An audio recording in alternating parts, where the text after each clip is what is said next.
computer.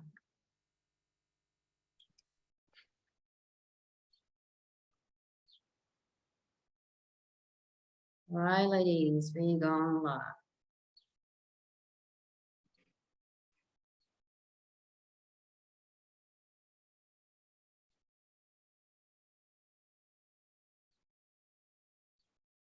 All right, here we are. So thank you to wonderful Ikigai Live the Life Less members. Thank you for being a part of the group, and we appreciate you all. And thank you for here with us today. If you are watching live, Ask 3 Ikigai Talk and seasonal transitions and detox and physical, emotional, and spiritual. 3 of us as a natural medicine practitioners share each expertise and special interest of modalities so that members can utilize some ideas into the practice to feel healthy overall. A roadmap to your optimal Ikigai living.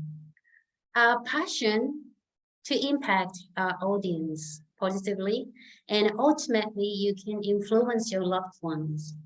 Carry on to the future generations, ripple effect for the love of human beings, as well as for all beings on this planet Earth. Firstly, I would like to introduce Andrea Mallet, naturopath. She is a qualified naturopath, as well as she's a great Ayurvedic medicine practitioner to help all women in all ages. And secondly, another wonderful practitioner today, Nikkii Baker, is qualified nutritionist, and she's a Western herbalist. She has a passion to support people who are facing digestive challenges, which is very, very common nowadays. Both ladies are based in Victoria, where I am in far north Queensland. We are so far away. But I'm so grateful today to have opportunities such as this to collaborate with wonderful practitioners like Andrea and Nikkii. So thank you. Without further ado, let's get into the short presentation for today. So first up is Andrea Mallet, naturopath. She will be sharing with you a Ayurvedic perspective on how to transition smoothly. Thank you so much, Andrea. Thank you, May. Thank you for that lovely introduction, and hello to everyone joining us here today. I'm going to speak to you a little bit, very briefly, but in a generalisation about Ayurvedic medicine and their philosophy on transitioning through the seasons. As the weather changes, we need to change as well. And those changes involve what we eat, the activities we do, and how we live our lives. So I've spoken previously about the doshas and how in Ayurvedic medicine your dosha relates to your constitution. There are 3 doshas, so Vata, Pitta and Kapha. We are all a blend of the 3, but often, or most often, we'll have a very dominant one which identifies how, or kind of gives us good tips on how we should be living our lives as far as diet and lifestyle go. Our dosha affects us physically as well as mentally. It's your mental constitution as well, but it also relates to many other factors of life. Our time of day, certain times of the day are more in tune with a certain dosha, but also the seasons, which is what we're here to talk about today. So obviously the seasons vary a lot between the regions in the world and northern and southern hemisphere. But a brief overview is the late winter coming into early spring is known as the Kapha time or Kapha season. And that relates to Kapha because winter, generally we're fairly slow, we sleep more, the days are shorter, tend to accumulate a bit more stagnation in our bodies and dampness. So as we come into spring, we need to start transitioning our diet and our lifestyle to start ridding ourselves of some of that build-up. And then as we move into summer, which is known as the Pitta season, and Pitta, the element that makes up Pitta is predominantly fire. So Pitta is a time of heat and activity and purpose and being driven. So changing what we eat and how we move as we come into the summer, we tend to eat a lot more raw salads, fresh foods, smoothies, juices, things like that. A lot of cooling foods to offset that heat that gets built up. And then at the end of summer, as we start transitioning into the autumn or fall, depending where you live, and winter, that is known as the Vata time. And generally Vata people are a bit more erratic, a bit more flighty, here, there and everywhere, find it hard to settle. And as you know, in autumn, the winds can start to pick up, they're quite drying. And again, we need to transition back to foods that are bringing us a bit more comfort, a bit more warmth and nourishment, hence all our root vegetables that start growing at that time of year, and diet-wise, soups and casseroles and things like that. And the days start to shorten again, so we're looking at our activity levels. We can become less active or less inclined to be active as the days get cooler and darker quicker. In Ayurveda, they suggest or recommend a cleansing or detox type program as for each seasonal change, and this often is a week to 2 weeks and is very dependent on your dosha and what your body can withstand, whereas a Kapha person, for instance, can tolerate a longer period of fasting, which is often part of the cleanse. Often the cleanse is 3 phases. There's the fasting, and the length of time that you fast would vary on your constitution. Some people can tolerate, as I said, longer fasting times. Others can't. They need a shorter fast, a day or 2 as opposed to 3-4 days. And then we'll move into a period of having lighter foods, a clear broth initially, and then as you transition through, you start to add some more solid foods to your broth before you go back to eating a solid food diet. So to do a cleanse or a detox, you need guidance on what will suit your body and what you can cope with. Obviously, a warning, elderly people, ill people, pregnant women shouldn't fast or follow a restrictive fasting program. But the idea of this is to help your body rid itself of what the previous season has brought to you and transition ready for the coming season. So you come in feeling renewed and refreshed. So that's basically what Ayurvedic medicine would recommend for a transition through the various times of the season. Getting some expert advice is a great idea, because obviously finding out what your dosha is initially, your predominant dosha, but also identifying any imbalances you may have. So that plays a huge part in how you go about doing the cleanse. And as well as the eating and diet protocols, there's also a lot of body therapies that intertwine with that program as well, such as massages, different oils for different people. Obviously, Pitta people being generally hotter, cooling oils, whereas a colder person, the warmer oils are better for them. There's sweating and steaming therapies that can be done alongside your fasting protocol, and it needs to be planned over a period of time to suit you and what you can cope with.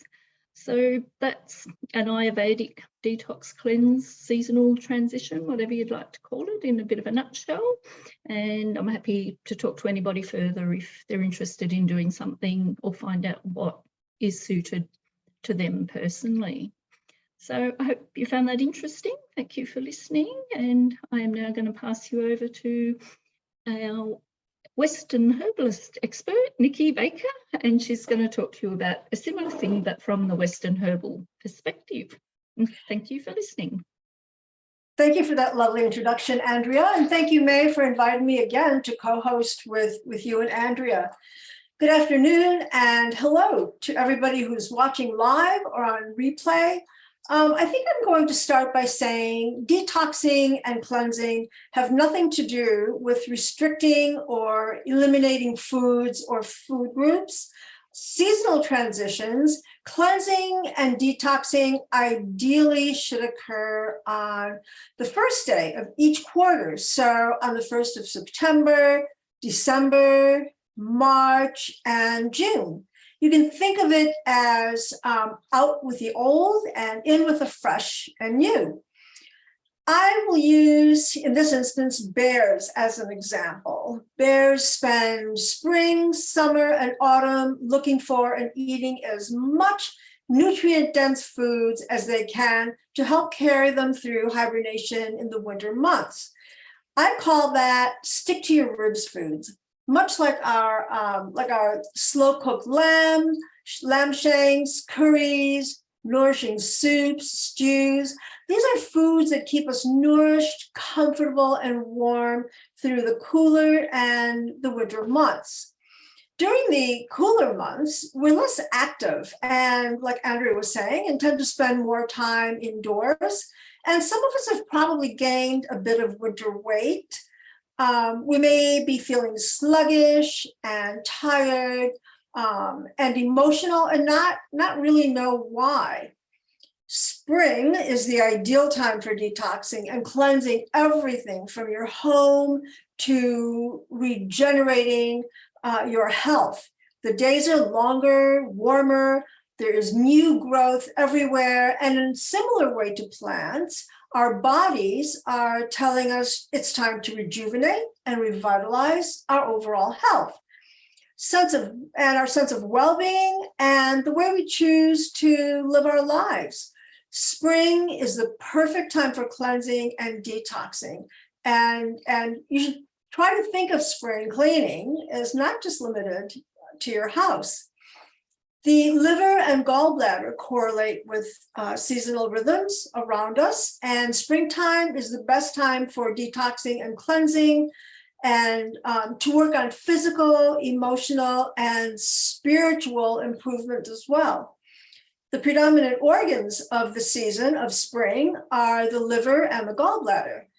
The liver is easily affected by buried emotions like resentment or regret and stress, and it's also responsible for the continuous flow of emotions or qi, vitality in the body. The liver is associated with the color green, and when it comes to springtime, food and botanicals that are green, those are the ones we should look to first when we're detoxing and cleansing this time of year. Fast-growing greens like lettuces and broccoli, kale, peas and beans emerge with expansive energy, which helps the liver in its task of keeping qi flowing smoothly, and adding fresh herbs like mint, cilantro or coriander, as it's called here, as it's known here, basil, the leaves and flowers from nasturtiums, thyme and rosemary are beautiful herbs to sprinkle over lightly steamed broccoli or kale, or even leafy green salads. Adding mint to smoothies with kale, cucumber, silver beet, and spinach is a wonderful way to start detoxing and cleansing this time of year in the morning. It's nutrient dense, it's high in fiber, provides gentle cleansing and support for the liver and the gallbladder as well. Dandelion greens, I'm sure that we're all starting to see those around. Dandelion greens are delicious in salads or lightly steamed like spinach. The root supports and improves liver function and detoxification when we've become stagnant or stressed over winter. Dandelion root, chamomile, turmeric, and ginger, when added to green herbs, can also support the liver and gallbladder function and the health of those organs. You can grate a bit of dandelion root, turmeric, or ginger and add it to your chamomile tea or on top of your salad. Fenugreek is probably the most powerful and beneficial herb for the liver, the gallbladder, and our digestive system. It has a slightly bitter and tangy taste, and it actually works by removing cholesterol from bile. You can use the fenugreek leaves. They can be dried or fresh, as well as the seeds. In Western herbal medicine, fenugreek is used as a fresh or dry product, or as a liquid herbal for its glucose and cholesterol lowering effects. You can easily make tea by crushing the seeds in a mortar and pestle, placing the crushed seeds into a cup, add boiled water, cover and let it steep for 5 minutes, and strain the tea into another cup, which you can enjoy either hot or cold. The gallbladder is involved in inspiration, in decision-making, planning, and in traditional Chinese medicine, both the liver and the gallbladder are associated with the emotions of anger, irritability, and frustration. Having dealt with lockdown in Victoria, for sure, and uncertainty for nearly 3 years now, you can see how these emotions have crept into our physical body and into our emotional and spiritual life. We can think about the first couple of years of COVID and consider how difficult it may have been for some of us to feel inspired or to plan for the future or make decisions around what was best for us and our families. What begins as full-on stress or even passive stress, this what people and myself have called as, oh, it's good stress. What we don't realize when we're stressed is the body perceives it all as stress, and stress significantly affects our emotional, physical, and spiritual selves.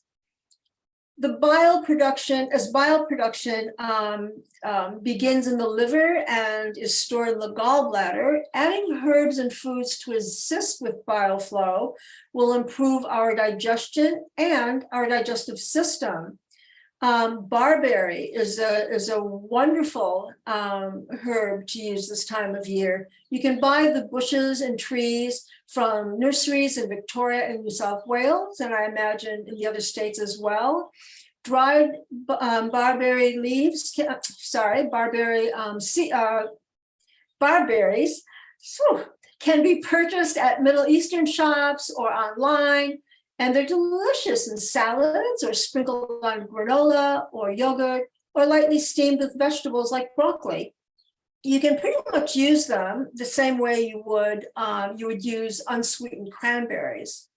Globe artichokes are green and in season during spring.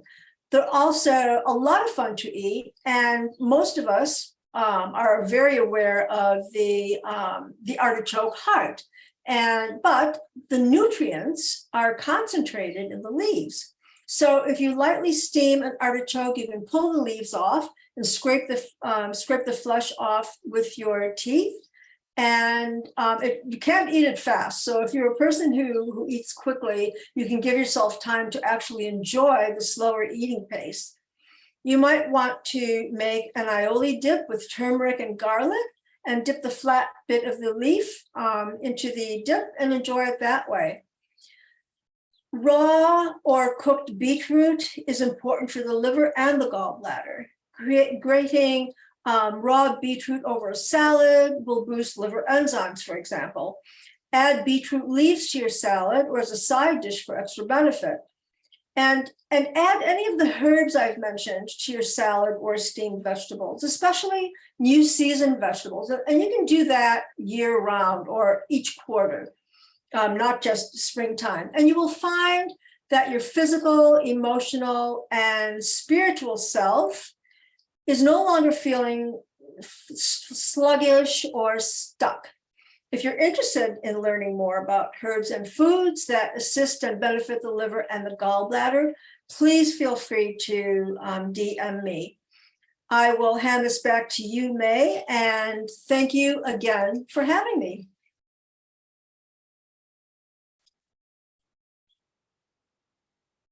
All right, thank you so much for wonderful ladies. So far, so good. Amazing presentations and Ayurvedic perspective and a nutritional and Western herbalism perspective.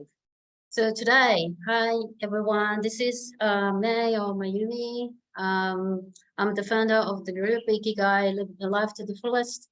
Thank you for people joining the live. I saw you, a couple of people, Linda, David, thank you so much for joining us live. So if you have any question or, if you want to comment on the below this video. We'll get back to you. So today, I would like to get into the Tibetan medicine. That's one of the ongoing study, being studied over 1 year, but 14 months.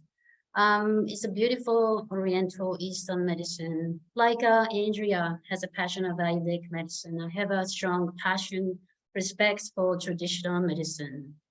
Tibetan medicine is similar to Ayurvedic medicine. And if you are familiar with Ayurvedic medicine, Andrea talked about the dosha, Vata, Pitta, Kapha.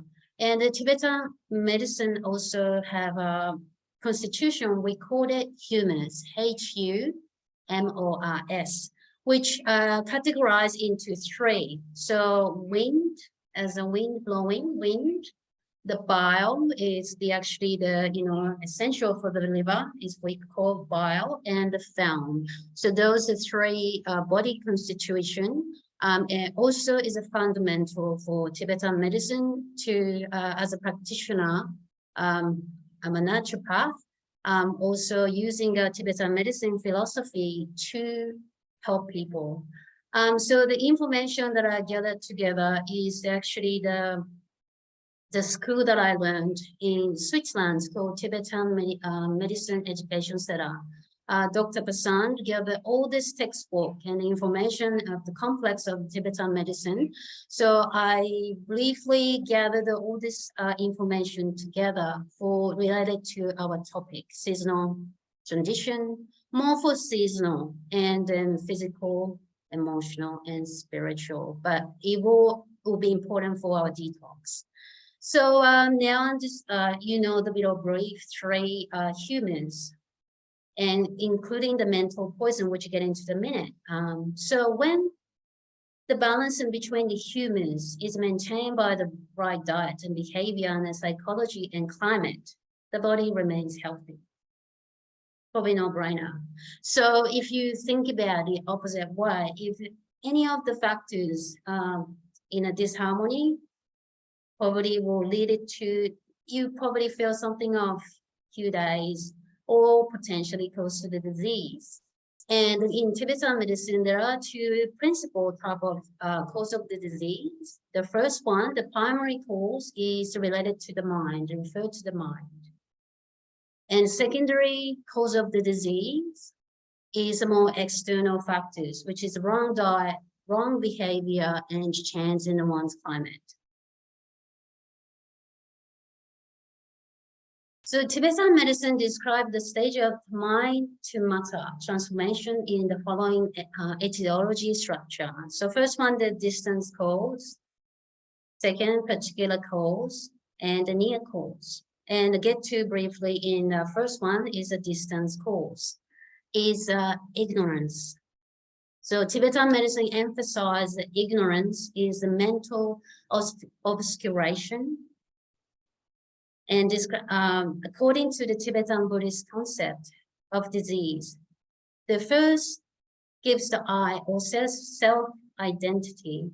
It also producing a sequence of the 3 humors, which is the wind, bile, and phlegm. And that's actually during the fetus development. So it is considered even when the child not born yet in the mother's womb. So ignorance is called as the root of the disease in Tibetan medicine. And Buddhism further explains that as long as we have ignorance in our mind, we cannot be free or find permanent happiness. I love that part. And particular cause, the second one is referred to, which is more closer to mental poisons, which is attachment, hatred, and close-mindedness. They manifest from ignorance and reveal themselves into the form of the 3 humors, which was wind, bile, and phlegm. And 3 humors sustain life and health, but also become a cause of illness and death. So it's like in Chinese medicine, for example, if you're more familiar with the yin and yang, we always have this balance.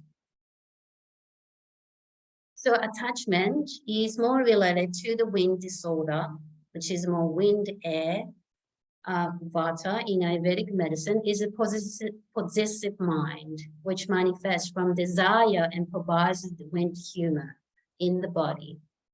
And the hatred is a mental attitude of anger and applied by human system.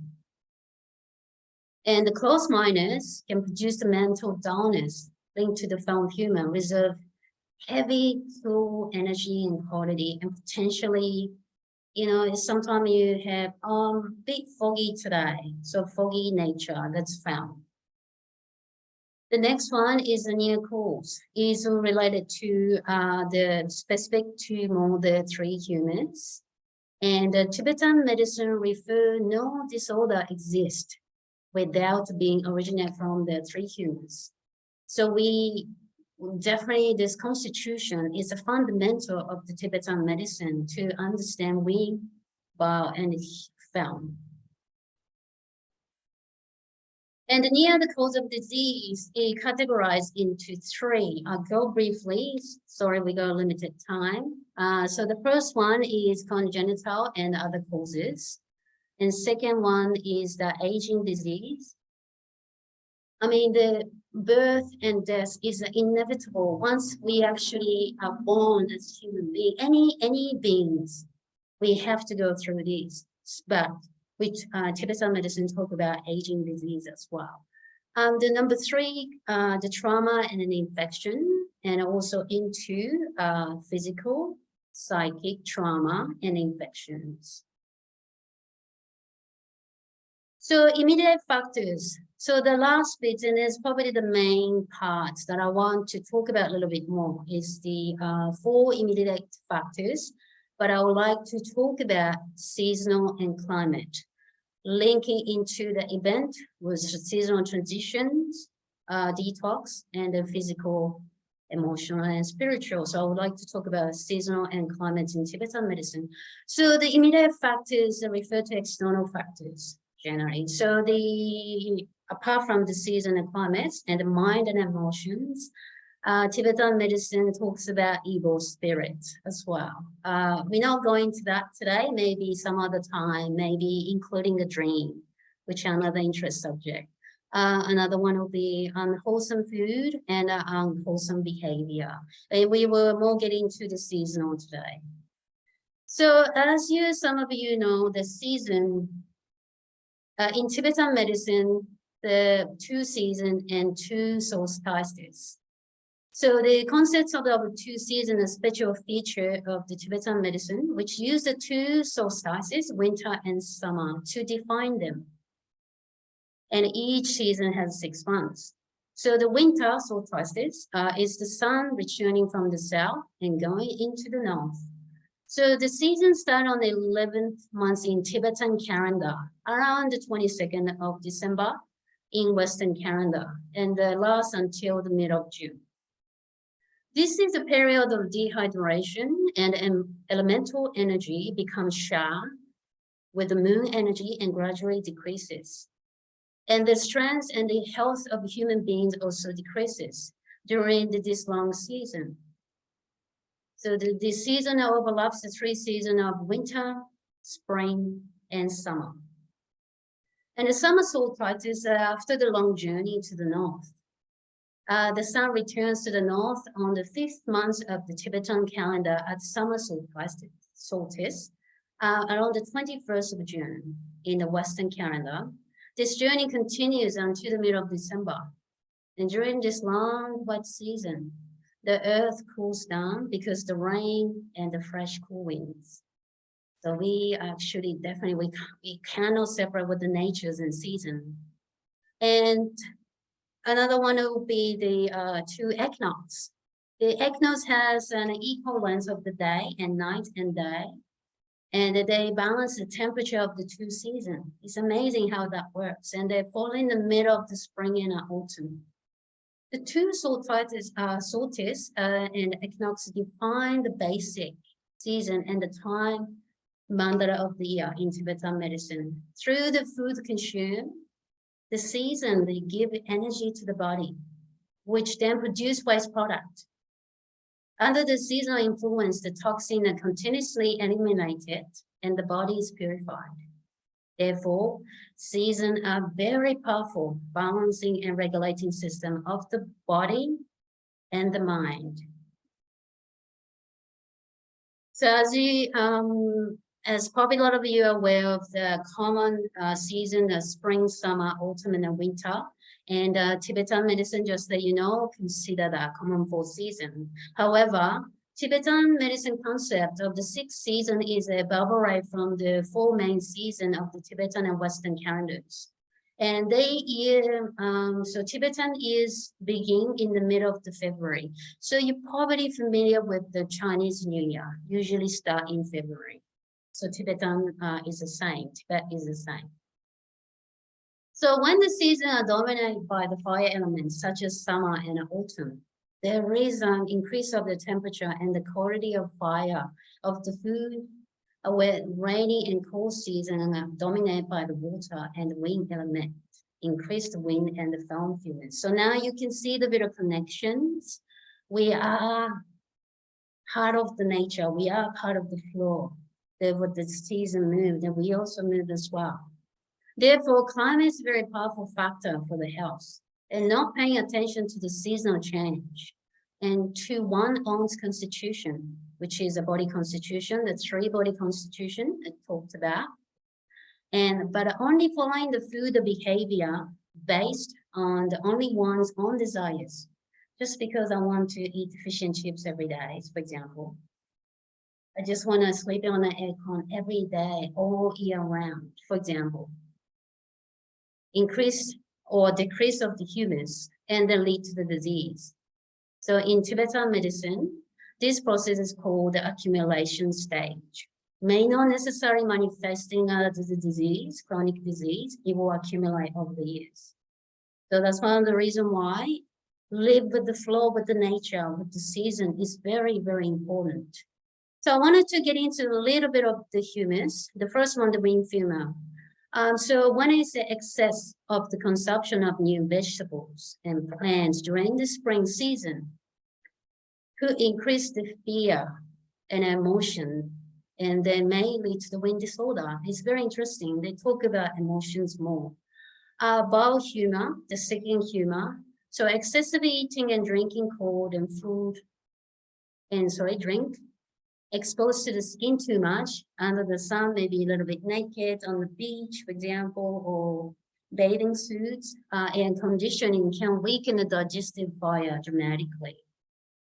It can affect the middle age or in a later part of life and manifest in the form of chronic disorders, blood circulation, and rheumatic disorders. And the foam disorder, the third humor, which is an excess consumption of the raw food, such as salad, or maybe juicing, may not so much juicing much, but maybe if we take too much, and then heavy food during the winter and the spring, could reduce the metabolism. And they may develop into arthritis, rheumatic, and the ophthalmic disorders. If it is passed with the same diet and behavior, the condition or symptom become chronic. And the last one, I think is, I wanted to finish off the regular climate change, and I think an important message here. So unusual weather and irregular climate may be very harmful to the health. Influence is due because human beings are unaware of the issue. And I agree with Dr. Psan, because when I'm at the consultation and are you sleeping okay with this time of the year, blah, blah, blah. And quite often my clients may not necessarily aware of those things. I didn't think about that. Example, excessive chemical pollution, wars, natural disasters, or even some major, building construction, such as building dams or modifying rivers, for example. This could cause a very profound change in the rhythm of seasonal law. And world temperature, individual health, and the weather change could lead to the deforestation and famine. So, for example, we use oil every day, whether fuel for our cars and operate the machinery in the industrial area. And I'm not saying we stop. We thrive using oil, but we must realize that we are consuming the world energy reserve, our motherland that we are born, which led us to live, eat, and survive. The oil in the earth like our body fat. So this one was very refreshing for me when I was reading textbook, and I thought, I love that. I love the sentence. So think about the oil from the soil. It's like our body fat. Is we need that, and it should be energy reserve, and need to protect the fertile soil. And overconsumption of oil can impact significantly, could lead to natural disasters, calamities, and irregular seasons. Hence, it will come back to us, but consume, and may produce more nutrition and disease. Tibetan Buddhists emphasize on protecting our nature resources because of the minerals and metals and oil, the mystic power of the Mother Earth, and they help to sustain the life of beings, all beings, human beings, plants, mountain trees, insects, and animals, and organic matter. So that's the sort of the seasonal and climate. I wanted to change it. I'm sorry, I think I go over time. Thank you so much for listening to my part. The last message was not directed to the detox, but I find that as a very important message. It's probably one of the reasons why I'm in the Ikigai, to connect with the people, building a community for the future generations, sharing and connecting each other. And thank you so much for ladies. You can come back, Nikkii and Andrea. Thank you so much again for your opportunity to collaborate together. I really appreciate you all. And for some of you are watching live, so they mentioned about their page.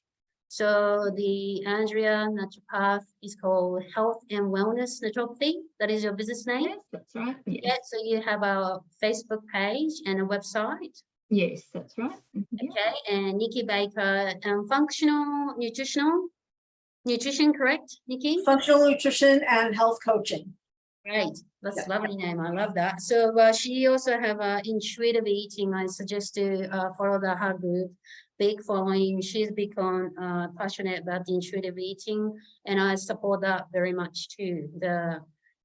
Go with the flow, listen to your heart, and that's very, very important. So we will put the profile information on the comment, so you can find them and can follow them, like them page, contact them if you wanted to have a specific questions. And if you want to have any specific question, you can direct message me too. So anything you wanted to add, ladies? No, but thank you very much for the opportunity. Thank you absolutely for the opportunity. It was lovely presenting with you and Andrea again. I look forward to our next presentation. That's right, actually, thank you for bringing it up. So the next presentation is on the 15th of November. It's on Tuesday. And we are tapping into adrenal health, right, ladies? Yes. Yes. So we probably more visual interaction, people and the audience. We will using probably preparing, organizing a slide, so you can actually learn how to look after adrenal health. I think a perfect time to look after adrenal health is coming to the end of the season. Everybody's so hectic, right? So looking forward We to need it. to take extra care to look after ourselves. Yes. Exactly. I love that, Andrea. All right, so we might closing for now. Thank you so much again. And I see still two people watching. So thank you again for watching live. I really appreciate you to be here with us. Thank you so much. All right. Thank you. Bye Thank for you. now. Thank Thank you. you so Bye, much. ladies.